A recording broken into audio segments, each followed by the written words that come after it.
penggerak Merdeka Belajar. Berjumpa lagi bersama saya Ayu Sri Wahyuni, saya dari SMP PGRI 2 Denpasar. Pada kesempatan ini saya akan menampilkan koneksi antar materi untuk modul 3.2, yaitu pemimpin sebagai pengelola sumber daya. Kita mulai dari filosofi pendidikan Ki Hajar Dewantara yang menyatakan bahwa maksud pendidikan itu adalah menuntun segala kekuatan kodrat yang ada pada anak agar mereka dapat mencapai keselamatan dan kebahagiaan yang setinggi-tingginya, baik sebagai manusia maupun sebagai anggota masyarakat. Undang-undang juga mendefinisikan pendidikan adalah usaha sadar dan terencana untuk mewujudkan suasana belajar dan proses pembelajaran agar peserta didik secara aktif mengembangkan potensi dirinya untuk memiliki kekuatan spiritual, keagamaan, mengendalikan diri, kepribadian, kecerdasan, akhlak mulia, serta keterampilan yang diperlukan dirinya, masyarakat, bangsa, dan negara. Jika kita ibaratkan sekolah sebagai sebuah ekosistem, maka kita bisa definisikan sekolah merupakan institusi moral yang di dalamnya terjalin interaksi-interaksi antara faktor biotik maupun faktor abiotik. Faktor biotik yang ada pada sekolah bisa terdiri dari murid, guru, kepala sekolah, pegawai atau tata usaha, pengawas, orang tua, dan juga masyarakat. Sedangkan faktor abiotik bisa kita lihat dari sarana prasarana, kemudian gedung, fasilitas, dan juga keuangan. Maka penting bagi kita untuk membangun sebuah budaya positif di dalam suatu sekolah dalam halnya melakukan interaksi agar tercapai tujuan pendidikan tersebut. Sekolah wajib membangun ekosistem yang dapat merangsang kreativitas untuk mencapai tujuan pendidikan. Keberhasilan sebuah proses pembelajaran sangat tergantung pada cara pandang sekolah tersebut terhadap ekosistemnya, apakah sebagai kekuatan atau sebagai kekurangan. Dalam hal ini kita akan membahas ada dua pendekatan. Yang pertama, pendekatan berbasis kekurangan atau masalah, atau dikenal juga dengan deficit based thinking. Pendekatan berbasis masalah akan memusatkan perhatian kita pada apa yang mengganggu, apa yang kurang, dan apa yang tidak bekerja.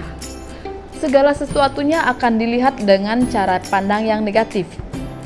Sedangkan pendekatan berbasis aset itu memandang sesuatu dengan melihat kekuatan atau potensi yang ada di lingkungannya sebagai suatu aset.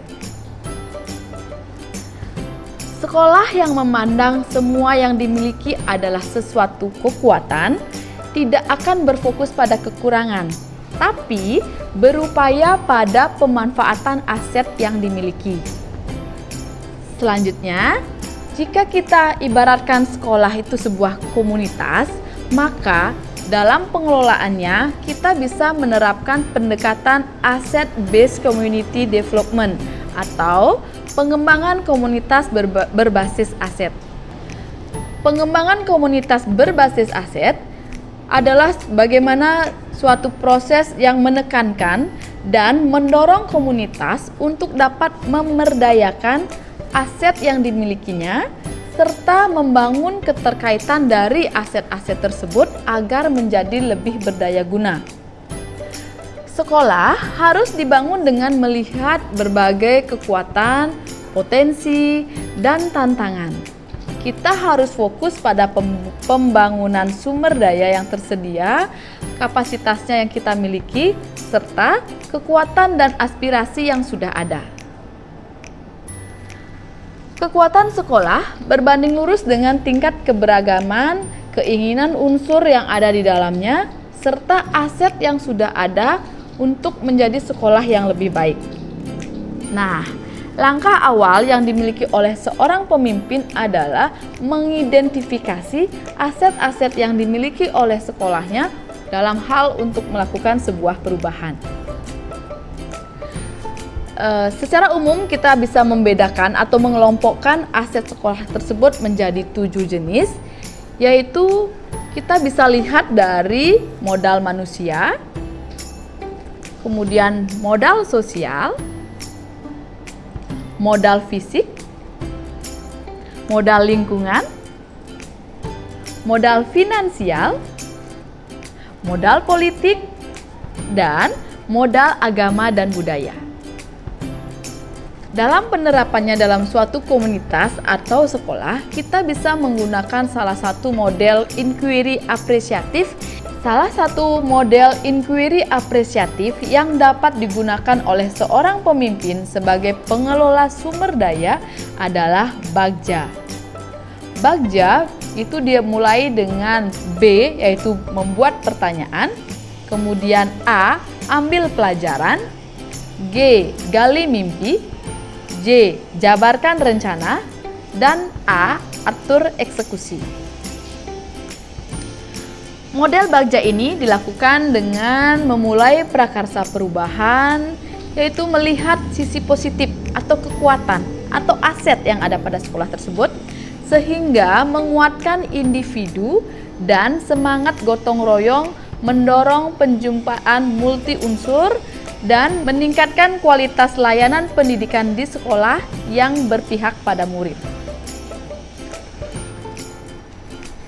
Dalam pengembangan komunitas berbasis aset, seorang pemimpin harus memiliki kompetensi kesadaran diri, pengelolaan diri, kesadaran sosial, dan keterampilan berhubungan sosial untuk mengelola sumber daya yang ada di sekolahnya.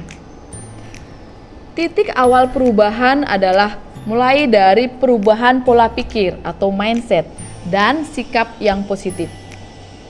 Sehingga penting bagi seorang pemimpin untuk menerapkan pendekatan komunitas berbasis aset dalam mengelola sumber daya.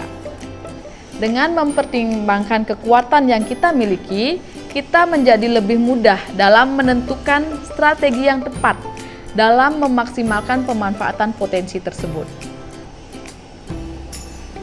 Baik, demikianlah koneksi antar materi untuk modul 3.2.